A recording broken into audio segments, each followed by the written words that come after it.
Are we okay? We got to fucking... We've got to do the fucking shit that we for fucking drug abuse. No!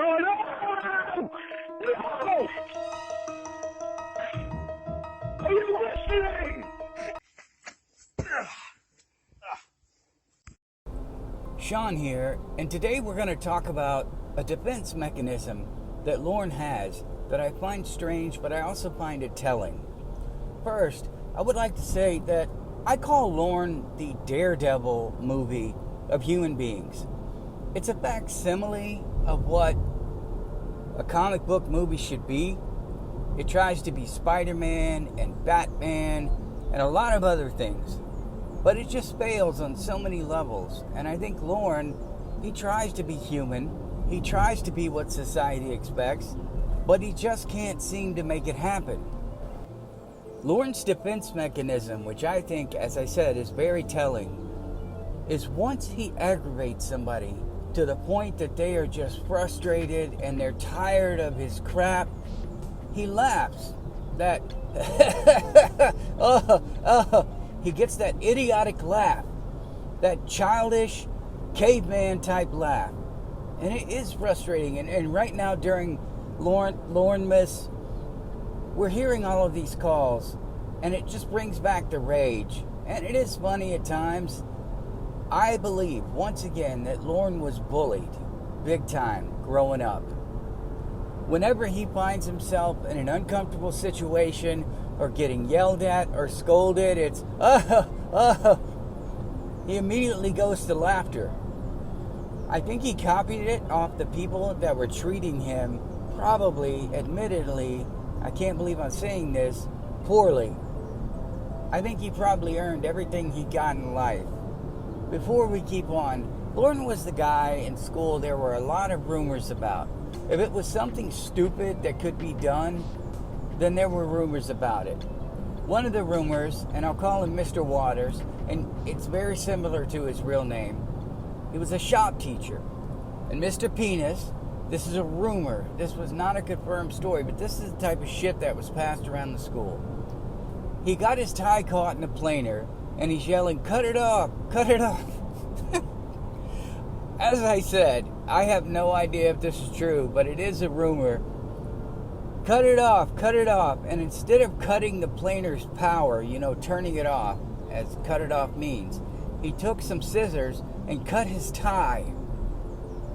These are the types of rumors that went around school about this moron. We had a guy named John Saltzgiver when I was in middle school. And he was the guy, there were rumors he was sticking forks and light sockets. If it was stupid, he was rumored to have done it. But most of us, we treated him with respect. Lorne was not treated with respect because he was a pesky pest. Also somebody who was quick to anger when he didn't get what he wanted. He would challenge people to fights, but they wouldn't accept it because they just kind of brushed him off. And I think that's why he thinks he's a badass. Because people didn't even want to take the time. They're like, I'll crush this dude. I don't even know what the point is. And Lorne would never back it up. So that's just my opinion. But the defense mechanism we're talking about, as I said, I think it's more proof he was bullied. Put your teenage self, if you can, in this situation. You're out on the playground at recess or football field, or you're in gym, you're in the locker room, and they start to make fun of you. Imagine you're Lorne and you're in the showers. I picture him as a meat gazer. I picture him looking at everybody's junk and trying to figure out how it compares to his own. Imagine them making fun of you to the point where it is ruthless. And your only defense is to laugh along with them. We've seen it time and time again. And Lorne was probably like, that's a good one. Anything to try to feel included, including allowing himself to be shamed, mocked, humiliated. Lorne goes up to a girl and he asks her to go out. And she says something rude, because I would imagine the way he asked was, "Hi, my name is Lorne. Let's go out, you fucking bitch." or whatever. That's an exaggeration, but you know what I mean. It'd probably be really awkward in front of a bunch of people, and she just wanted to bury her head in the sand. Probably trying to save face, said something negative, and Lorne, his only defense mechanism is, I wonder if it happened at home. Because I think about this, how Roy might have treated him, how his mom might have treated him. He cannot handle criticism. So maybe he really does think it's funny. Maybe he does think it's a joke. We talked about him thinking it's a term of endearment or a way that somebody's showing affection. I do care, Lorne. I care enough to yell at you. I care enough to get emotionally invested in you, to get close. Gotta have that closeness. I also wonder if he thought that his teachers cared more about him than everybody else. I think he thought there was some kind of rapport being built. And that's why he thought he thought they were just giving him a hard time, or maybe they were joking. Now, I was told once, if the coach spends a lot of time with you, let me just say this, when I taught martial arts, there were students that were so good, I would forget to correct them, but I would have to make things up to correct them. Something I learned, went to a bunch of leadership courses, and I realized if somebody is really good, you can come up to them and say, that's really good. It'd be even better if you angled your foot a little more this way. Even if it didn't need correcting, or they were already doing it, they would do that kind of thing. It was really hard on me in the Marine Corps. I was a squad leader in boot camp, a lot of pressure, a lot of screaming, a lot of yelling. And finally one day, it wouldn't say snapped, but there's a lot of pressure and stress, no sleep. You're never stopping moving, and it's a pressure cooker. So I talked to Sergeant Dixon. I don't know what came over me, but I knocked on the door. Sir, Recruit McClure requests permission to speak to Sergeant Dixon, sir. Come in. So I went in, closed the door, and he said, look, when I was in boot camp, I used to think getting yelled at was something bad. But I realized if they didn't care about me, they wouldn't spend so much time trying to build me up. And from that day on, I looked at it differently. I looked back at the time the coaches were really invested in me, trying to make me better, pushing me so that I did get first place and second place. Like a parent who's really hard on you. Now, some of them, yeah, it's not good. And the reason I'm bringing that up is because I don't know if Lorne's parents were like that. And I don't know if he thought maybe because the teachers are that way, they really care about me. So this is kind of like I said, a little rapport going on here, and we're joking back and forth. It's banter.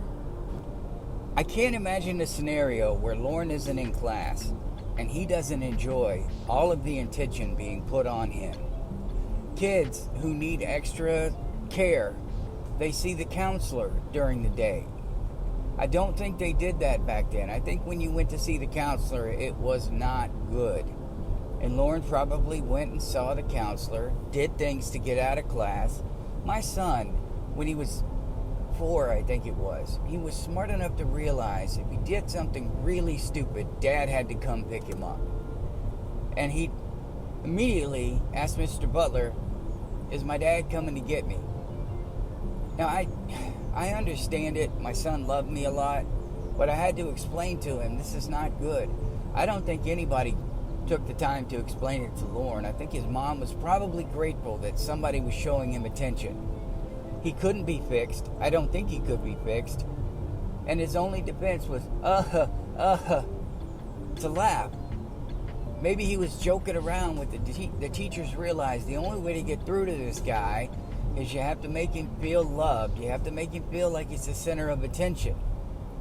So Lorne, when he's getting reprimanded or he's in these sessions with the counselor or the principal, he probably truly did think there was some kind of friendship, some kind of peer-to-peer relationship. They were on an even playing field.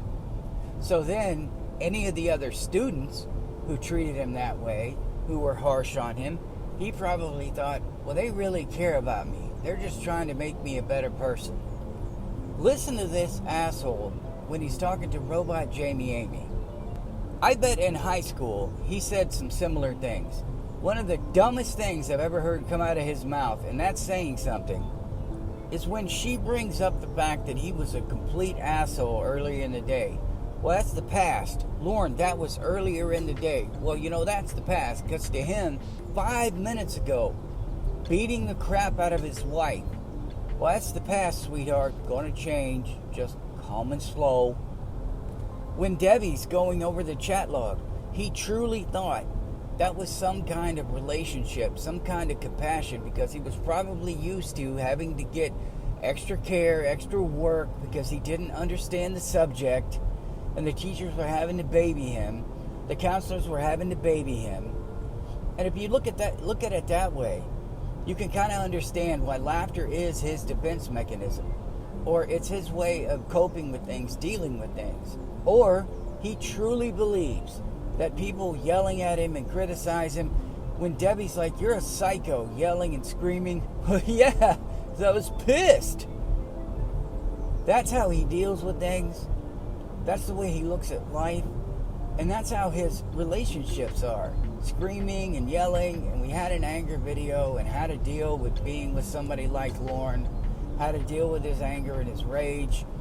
The frustration that must have come from these people who are trying to help him when he's not making any progress, when he's not getting the subject, when he's more focused on them than he is learning, because we know he would focus on them. We know about that story about the teacher, how he wrote a poem and he proudly said it was about her in the middle of class in front of his peers, because they don't exist. The only thing that exists is what Lorne wants to exist. In those sessions, in the counseling sessions, in the sessions with the principal, he blocked everything out. He heard what he wanted to hear, and he created this scenario in his head that this was a good thing. This was something great. Like I said, they truly cared about me because I'm Lorne Armstrong. I'm special. Look at how much attention they're giving me. Then he would come home and he would pull on his mom's skirt. In every video we talk about his home life, I mention that because that is what happened. Pestered his siblings. And he created this scenario in his head where probably, well, they want to spend time with me, but they just don't know how to deal with me because I am special. And the reason these teachers, they get so frustrated is because maybe they just don't understand how smart I am. Maybe they're just misunderstanding what I'm saying. And they don't get that I get it. I'm just waiting for them to catch up. And eventually, after years of people just making fun of him, picking on him, people scolding him, "Lorne, what are you doing? Lorne, why can't you do this right?" He just started to believe that there was some kind of underlying relationship, this hidden relationship, that all of this was because he was the most important person in their life. And I think that's why laughter was his defense mechanism. Those are just my thoughts on this Tuesday morning. I love you guys. Life has been crazy. I have not disappeared. I've been gone long enough where TCAT Gaming removed me as a mod because I've been invisible. I've missed my favorite streamers. I just feel really, really bad about it. I love you guys. I will see you in the next one. Yeah, this